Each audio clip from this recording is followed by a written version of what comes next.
अच्छा, तो होम्योपैथी की दुनिया में एक दवा है जिसे किंग ऑफ रेमेडीज यानी दवाओं का बादशाह कहा जाता है। नाम है उसका सल्फर।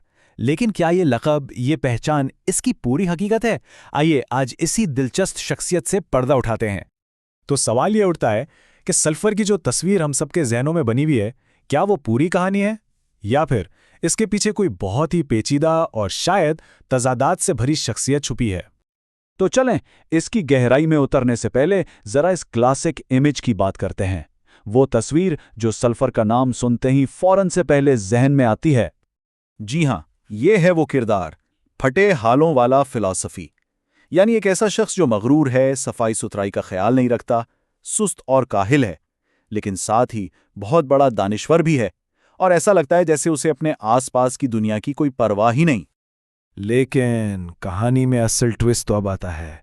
ये जो मगरूर बेपरवाह नजर आने वाला खोल है ना, ये अक्सर बहुत गहरी परेशानियों को छुपाने वाला एक पर्दा होता है। और यही है इस शख्सियत का पहला बड़ा तजाद। जो इंसान बाहर से इतना लापरवाह और खुदगर्ज दिखता है, वही इंसान अंदर से अपने घर वालों, अपने दोस्तों के लिए शदीद फिक्रमंद हो सकता है। तो ये परेशानियां हैं कौन सी? बुनियादी तौर पर 3 तरह की। एक, अपने खानदान और दोस्तों की खैरियत की फिक्र। दूसरी, अपनी सेहत का शदीद खौफ। और तीसरी, गुर्बत और भूख का इतना गहरा डर जो इन्हें हर वक्त पैसा कमाने की तरफ धकेलता रहता है। और जब हम सेहत की फिक्र की बात करते हैं तो ये कोई मामूली फिक्र नहीं है। उन्हें छूत की बीमारियों का डर होता है, कैंसर जैसी लाइलाज बीमारियों का खौफ होता है। उन्हें हर वक्त लगता रहता है कि उनका जिस्म घुल रहा है, वो कमज़ोर हो रहे हैं। और ये बात इस गंदे वाले इमेज के बिल्कुल उलट है ना? तो सवाल ये है कि ये जो अंदर का खौफ और परेशानी है, ये उनकी अना को, उनके गुरूर को कैसे बनाती है? चलें देखते हैं। सल्फर की अन्ना को समझने के लिए ना एक बहुत ही खास वहम को समझना जरूरी है। ये एक ऐसी खुदफरेबी है, एक ऐसा डिलूजन कि उन्हें अपने फटे पुराने कपड़े भी रेशम की तरह शानदार और खूबसूरत दिखाई देते हैं।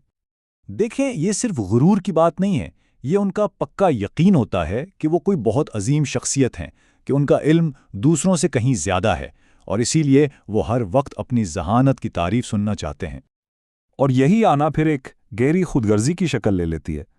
मतलब जब उन्हें ज़रूरत होगी तो वो मदद मांग भी लेंगे और ले भी लेंगे, लेकिन जब किसी और को उनकी ज़रूरत पड़े तो वो बिल्कुल लाताल्लुक हो जाते हैं, और आहिस्ता आहिस्ता वो मुआशरे की हर जिम्मेदारी से खुद को अलग कर लेते हैं।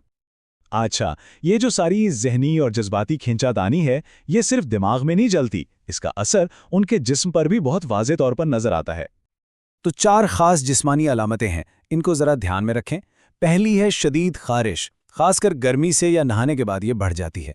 दूसरी है जलन का एहसास, जो कहीं भी हो सकता है, लेकिन खास तौर पर पाँव के तलवे और सर की चोटी पर। तीसरी चीज़ है जिस्म का गर्म रहना। और चौथी अलामत है जिस्म के सुराखों का लाल रहना, जैसे होंठ, कान वगैरह। और एक और बहुत दिलचस्प बात, इनकी तकलीफें ना एक खास टाइम टेबल के हिसाब से चलती हैं। जैसे सुबह ठीक 5 बजे डायरिया की वजह से बिस्तर से निकलना पड़ता है, दिन में 11 बजे के करीब पेट में शदीद खालीपन और भूख लगती है, और रात में पाँव में इतनी जलन होती है कि इन्हें कंबल से बाहर निकालकर सोना पड़ता है। यही चीज़ इनके खाने पीने में भी नजर आती है।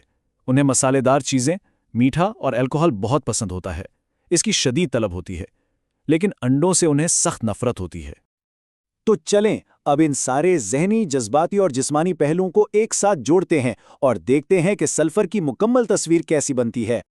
तो सल्फर की असल हकीकत कोई एक सीधी सादी शख्सियत नहीं है, ये इन बहुत से बल्कि अक्सर मुतजाद चेहरों का एक मजमुआ है।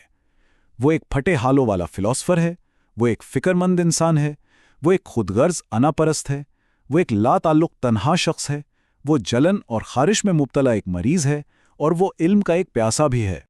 तो अगली बार जब कोई ऐसा फटे हालों वाला फलसफा सामने आए, तो क्या जहन में सिर्फ वही एक घिसी-पिटी तस्वीर आएगी, या उसके अंदर छुपे हुए उस पेचीदा इंसान को समझने की कोशिश की जाएगी?